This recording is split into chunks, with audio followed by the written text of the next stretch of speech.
Two of Pentacles Reversed.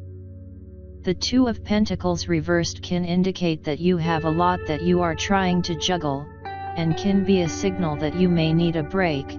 Even a short break of some kind is preferable to ongoing, unremitting stress.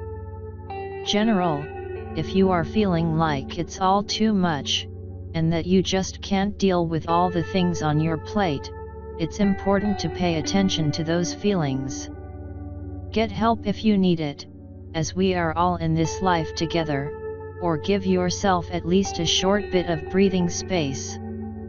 You will go back to things renewed. Work. Although the reversed Two of Pentacles is generally a good card, the demands at work may have become a bit overwhelming. Don't overcommit. It is better to do a couple of things thoroughly and well than to do many things badly.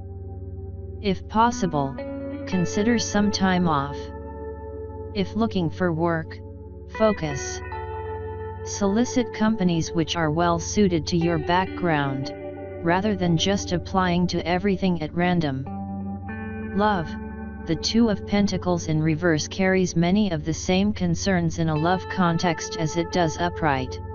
If you are currently in a committed relationship, other concerns may be pulling your attention away from your beloved. Be sure that your partner knows how much you care and how much you appreciate them. If you are looking for love, be sure that you are not fooling yourself about how ready you really are for a deep relationship to come into your life. If you are constantly filling all your time with work or with distractions, there may not be room in your life for a partner. Evaluate. Finances. This card in reverse tells you to watch out that you aren't robbing Peter to pay Paul. You need to be sure that you are living within your means.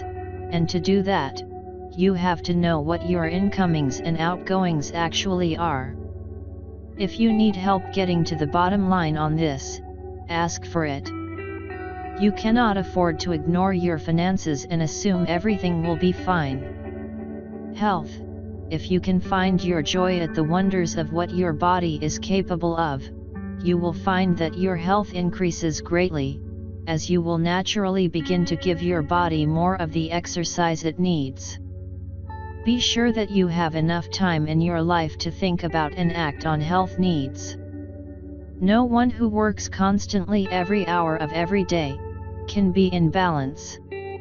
Everyone needs time to themselves. Spirituality.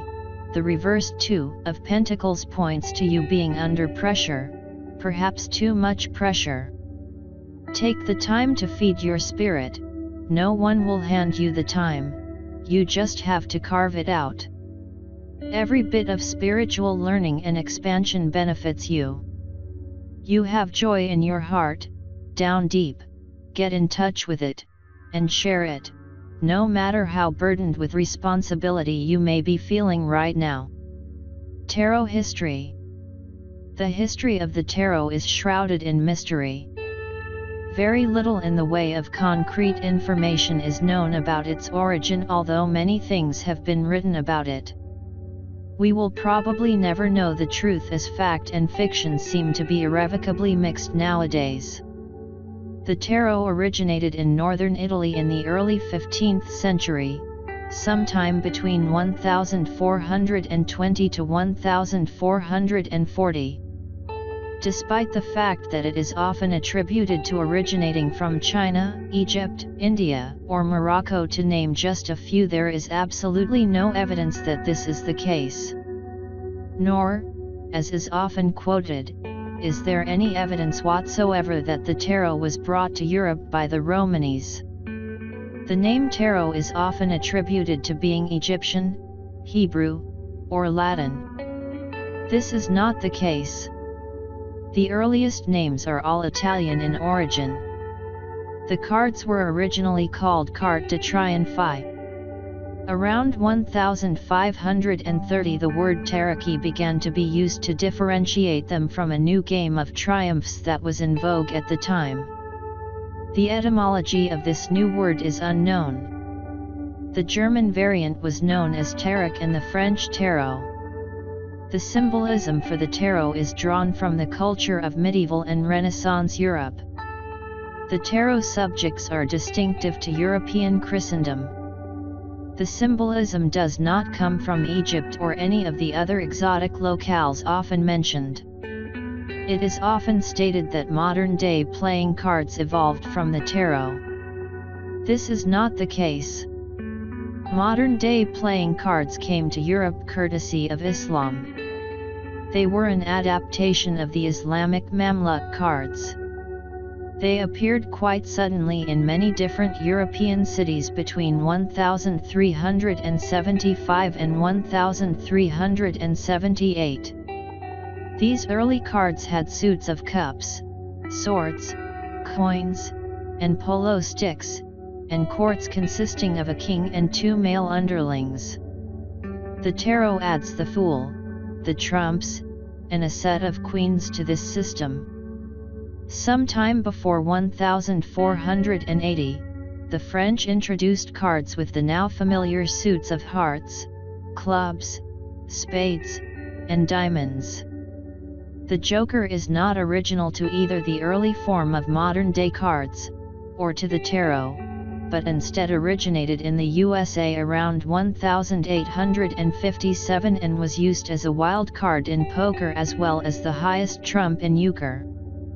It is also often stated that the Catholic and Protestant churches outlawed the tarot and all who used it in an effort to stamp out so-called heretical teachings.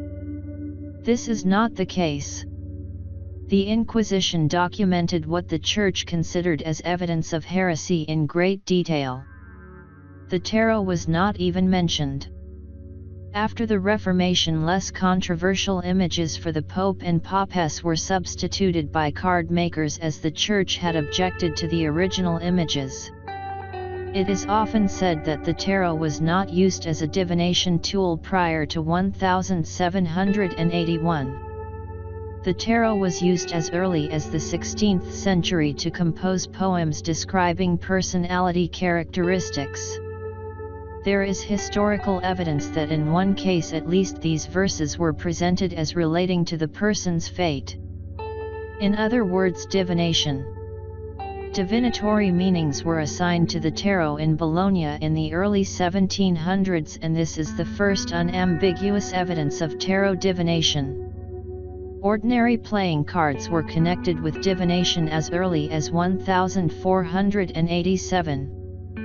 It is not unreasonable to think that the tarot was also.